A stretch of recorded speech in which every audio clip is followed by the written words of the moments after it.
So today on The Last Battalion, we'll be looking at the much anticipated release of Perry Miniature's most recent plastic box set, that is to say, the Prussian Infantry sets for the Franco-Prussian War. Now, Perry have released 2 boxes thus far, and those are composed of one box of Prussian Infantry Advancing and another box of Prussian Infantry Skirmishing. Now, the only salient difference between these 2 boxes is the proportion of figures of a specific pose within them. So the Advancing pack has predominantly the advancing poses, and the Skirmishing pack predominantly skirmishing and firing poses, with a ratio of 10 figures of the minority pose in each box out of the 39 that are available. As you can see, the front of the boxes are in fairly classic Perry Miniatures design style now, with the ubiquitous Peter Dennis artwork on the front. And as you can see, there's a scaled example of the figures and number of figures available in the box. And it seems on exterior first look that, as true to form, they've packed as much detail and as many options as possible inside. The boxes themselves are £20 a piece, so the standard price at the moment for Perry plastics. So to turn the boxes over, now both boxes have exactly the same rear design, as it's largely irrelevant to create a different one. And as you can see, it's a very recognisable Perry format, showing the possible combination of some of the parts for one of the figures on the rear, a little bit of information on the contents of the box and some of the historical background, and then a few examples in terms of artwork of the various uniforms available for both the infantry themselves and then their officers and command groups. And that's fairly typical of Perry designs as well, and no doubt will be replicated in greater detail on the information leaflet on the inside of the boxes. And so with that, that's the outside of the boxes. Now let's get to the interesting bit and have a look at the contents. So here we are. These are the main contents of one of the boxes. In this case, I've emptied out the skirmishing box set. It really makes no difference, as I say. It's just a proportion of poses on sprues that is different between the 2 boxes. Otherwise, the contents are identical. So first of all, we've got the fairly classic green base options that come with most Perry kits. I probably won't be using those if I put these together. I'll probably use individual bases, but it's always nice to have additional basing options straight out of the box, particularly for people starting a period afresh. And then, as you can see, this is the meat of the content, which are the sprues. Before we look at those, though, let's look at the information leaflet, because one of the things I'm actually usually most excited about seeing from inside a Perry box. Again, it's in a pretty classic design that many people will recognise for Perry Miniatures products, and it runs through the historical information of the forces involved in the conflict. And as you can see here, a little bit of historical information, then it runs through the organisation, the number of regiments, how they were formed, and the number of soldiers in the various companies. Then it goes into a description of the uniforms in this section here, with the usual very nice illustrations either side to give you some idea of what that looks like, or looked like rather. And then as we open it out, this is the interior content of the instructions. So additional information on some of the specific details to do with buttons, and what happened to some of the items of equipment in actual practice, and also uniform distinctions for some of the more distinct regiments. So in this case, the Foot Guards and the Grenadier Guards are mentioned. And there's also some recommended reading for further information on uniforms of the period. And you can see here some nice illustrations of the different shoulder straps and cuff details for the different units. And again, some illustrations of how those uniforms look. So you've got there a Fusilier from the Westphalians, a Landwehr Fusilier, and on this side, a bugler and a line infantry officer, and some examples of the flags as well.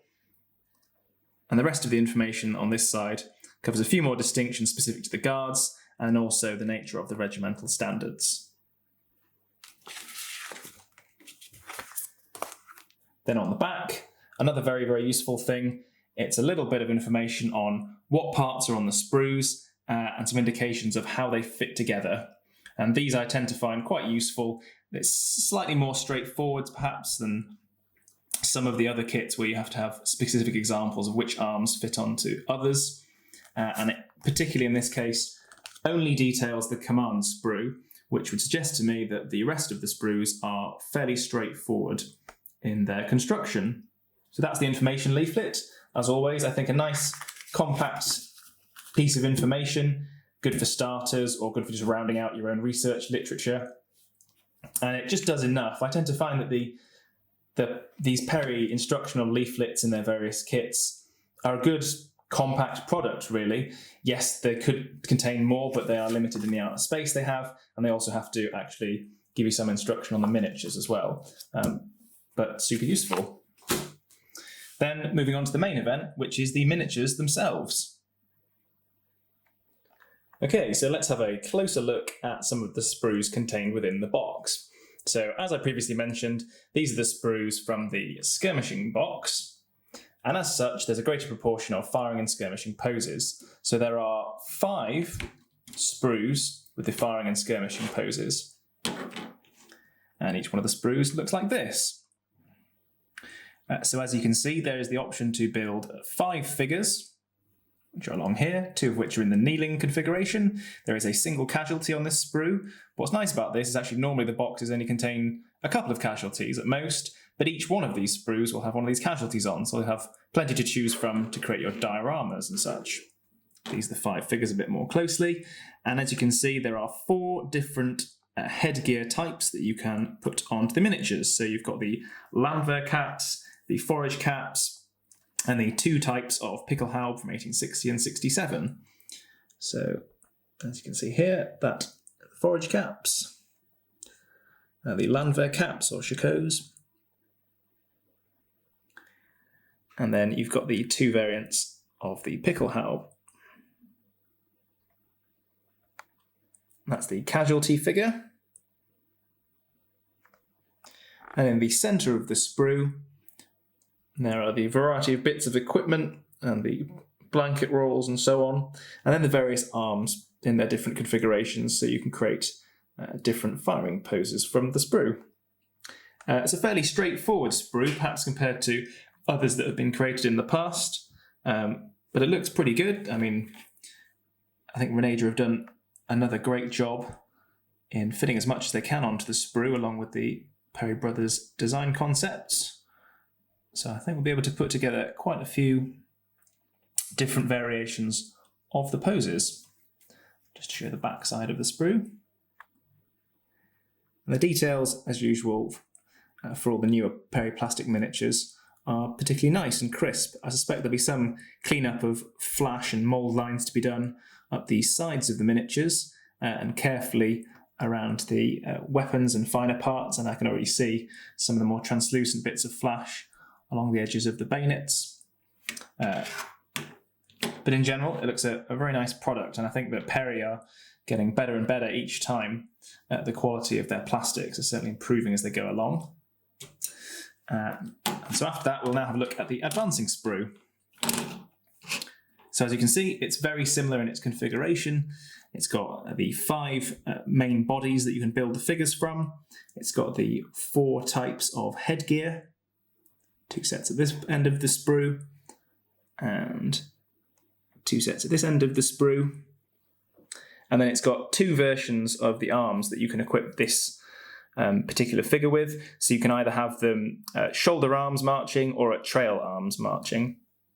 Or advancing, sorry, which is the word used on the front of the box. So that gives you an option to have one or the other, which is quite nice. And in fact, it reminds me of the British American War of Independence kit that they've got, where the figures there have the same option to be at advancing shoulder arms or at the trail, and I put all of mine in the at the trail configuration. And then you can see the different bits of separate equipment that need to go back onto the miniature. And then these are the details on the front of the miniature.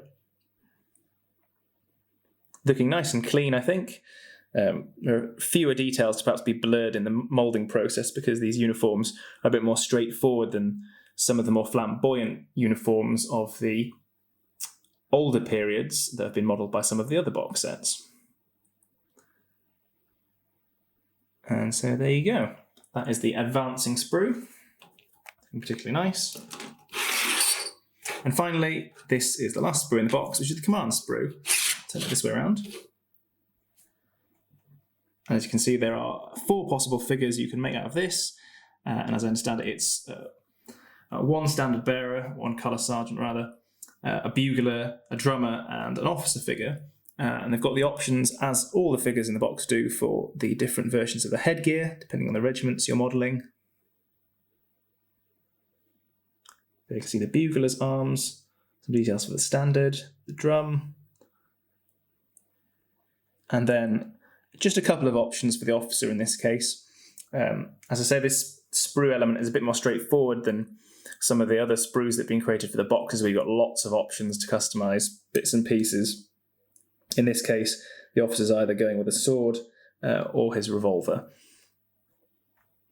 But yeah, another nice clean sprue. I'll just flip that over so you can have a look at the back of it. Have a look at some of the uniform details on the back.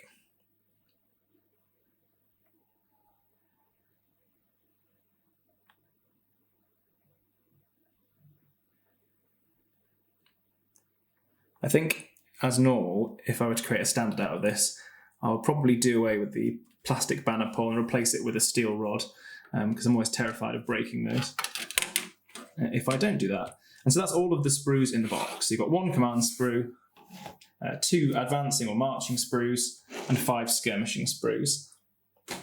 In addition to which, there's the bases, and the instructions, and the informational leaflet. Now, as I say, I'm not going to unpack the other box because the contents are basically the same, only the proportions of the advancing and skirmishing sprues are reversed. So in the advancing box, you'll get 5 of these sprues and 2 of these, and the same number of everything else. The 2 boxes have been designed to be compatible, as I understand it, so you're not limited to the poses that might be within each of the different sprue frames, so with what you can achieve with the advancing frame, and what you can achieve with the skirmishing frame, you can mix and match to see what variations you can create between the two. And that should give a nice extra level of variety to the miniatures you're able to create. And I'm sure people will find lots of inventive ways to mix and match them. And that's good, because I think you've already got quite a diversity of potential pose options just here in the skirmishing sprue. So the ability for the two to interact together gives you an extra level of customization, and actually means that there's a little bit of inherent additional value built into the boxes because of the ways those two things interact. And I think, although these are perhaps less complicated sprues than some in the past, there's certainly about as much as possible has been packed into the box. And for the quality of the figures, the amount of research and care that's gone into the design and sculpting, and the great work that Renager have done in moulding them and getting them out, the still unchanging price of £20 for a box of these miniatures, considering you're getting 39 in the box each, is very, very good value, I think. And I'm very much looking forward to putting some together. So I hope you've enjoyed this quick look at Perry Miniature's latest plastic box set release, the Prussian Infantry for the Franco-Prussian War, 1870 to 1871. Hopefully it's given you a good idea of what you can expect in the box, what you might be able to make out of the contents, and reassured you that if you've not dabbled in the period before, because I certainly haven't, that there's plenty here to get you going and to give you enough information to make a great start into the period. And I'll be looking forward in the future as well to the counterpart release for this period by Perry Miniatures, which will be the equivalent French infantry box sets. I think everybody's looking forward to those because, as I said at the beginning of the video, there's been a lot of anticipation of these sets being released to bolster existing figure ranges and give people a new avenue into I think, perhaps underappreciated and underexplored period of military history and wargaming in general. Anyway, that's all for now. I'll be back with a separate video once I've put some of the figures together to give you some thoughts, ideas, and inspiration, hopefully, once I've done that. In the meantime, happy hobbying.